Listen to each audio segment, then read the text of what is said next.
Hello everyone, म चाहिँ नानी भएको ठाउँमा आइपुगेँ। नानीहरू चाहिँ बिहानै हिँडेको थियो नि त, अनि यहाँ चाहिँ आइसक्दा हेर्नु न, सबै उसको फ्यानहरूले घेरिराखेको क्या।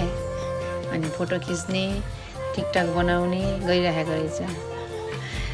अनि उनीहरूको पालो चाहिँ नआइकन यहाँ बाहिर सबैजना बसेको रहेछ। हेर्नु न, अल्छीले बसिरहेको छ क्या सबैजना भुइँतिरै। सबै साथीहरू हेर्नु न, चल्दै बस्दै रमाइलो छ। साथीहरू हुँदाखेरि चाहिँ छेउछाउमा चाहिँ नानीको फ्यान, अनि यहाँ चाहिँ दिदी। हामी चाहिँ वनस्थली छोरलपा पार्टी प्यालेस अरे त्यहाँ पुगेको थियो, धेरै टाढो। अन्त जोरपाटदेखि धेरै टाढो लाग्यो क्या। फेरि हामी चाहिँ हतार आएको क्या, फेरि डान्सको प्रोग्राम सकिन्छ भनेर। गर्मी पनि थियो, हामी आउँदाखेरि पानी पनि परिरहेको थियो बिचमा, एकदमै ठुलो पानी परिरहेको थियो। अनि यता चाहिँ परेको छैन रहेछ।